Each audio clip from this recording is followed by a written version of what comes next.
अगर मोदी साहब तुसी राज करना है ना, तुहानू शौक है राज करन दा, तुसी कहंदे हो 25 साल 50 साल 100 साल मेरे वर्गा कोई नहीं, तो राज करना है तो फिर सरदारां दे महाराजा रणजीत सिंह दा राज दियां किताबां पढ़ के पढ़ कर दे, तुहानू पता लगदा कि 19 साल दी उम्र दे विच उसने अब्दाली दे पोतरे नू वंगारिया सी।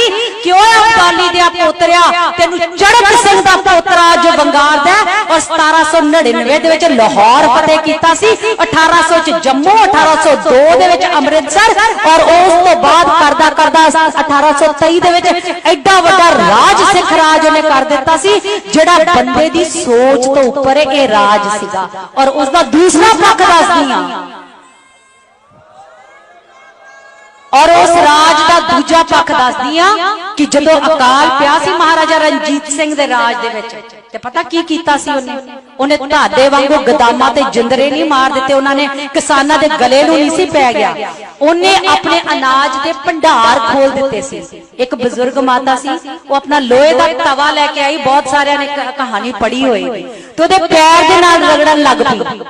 वो कहंदा भी ये की कर रहे हो, ओहदे जेड़े बॉडीगार्ड सी उन्होंने परे कीते, कहंदी मैं सुनिया कि साडा राजा पारस है, इस दे नाल घिस के हर चीज सोना हो जाती है। और महाराजा साहब ने कहा सीगा कि इस बीबी दा तवा जड़ा है लोहे तो सोना कर दो। ए सीगा सिखां दा राज, ए सी खालसा राज। तुसी राज दियां गल्लां सानू सिखाओगे? तुसी कहंदे हो कि साडा किसान सिर्फ जमीन दे नाल मिट्टी होना जान। तो लोग तुम्हारे कपड़े उतारेंगे, उसकी शुरुआत हो चुकी है। ये हमारे वाले यहाँ अगर कहीं फंस गए किसी के, तो मुझे लगता है कि नंगन अवस्था में नहीं और बुरी हालत होगी। एक से धनकर लड़ ले और एक से निशान सिंह को लड़ा दे, दोनों का बैम लोग काट देंगे। हुसैन चौटाला तो कहले हमने पहली बार उसका जिक्र ही मत करो।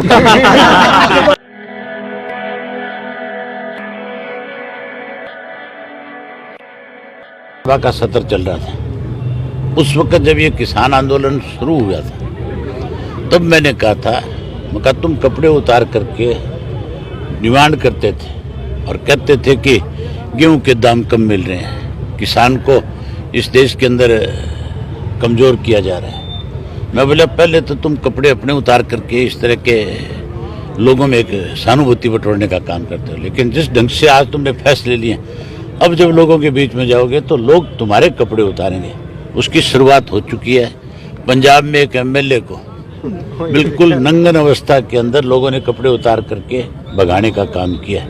ये हमारे वाले यहाँ अगर कहीं फंस गए किसी के, तो मुझे लगता है कि नंगन अवस्था में नहीं और बुरी हालत होगी। ने मानना है कि लोहे के अंडरगारमेंट होने चाहिए। मुख्यमंत्री कभी किसी रोड से किसी टोल से निकल करके दिखाए, अगर पॉपुलर मुख्यमंत्री हो प्रदेश का, अगर पॉपुलर सरकार हो, तो लोग उसको सम्मानित करते हैं, लोग उसका इंतजार करते हैं। आज तो लोग इंतजार और तरीके से कर रहे हैं कि ये कहीं सड़क के रास्ते से हमें मिले, हम इनसे पूछें कि तुमने इस तरह के काले कानून क्यों बनाए। सर बंगाल चुनावों में जिस तरह से केंद्र सरकार पूरी तरह से जोर लगाए हुए है और राज्य सरकार भी जो है विश्वास मत जीत कर ये पूरे कॉन्फिडेंस में है कि कृषि कानूनों पर अब जो विरोध है अपना उसका मुंह नीचे हो गया है, तो आपको लगता है बंगाल चुनाव का नतीजा बीजेपी को कुछ फ्यूल का रूप देगा? किसी भी चुनाव का कोई नतीजा रहे जी, वो एक अलग बात है। इस किसान आंदोलन के साथ आप किसी नतीजे को नहीं जोड़ सकते। किसान जो लगातार इस देश की आज़ादी के लिए लंबी लड़ाई लड़ सकता है, जिसका बच्चा इस देश की सरहद की जिम्मेवारी ले सकता है, वो इस तरह के इश्यूज के ऊपर कमजोर नहीं पड़ सकता। किसान अपनी लड़ाई को 100% जीत करके आएगा।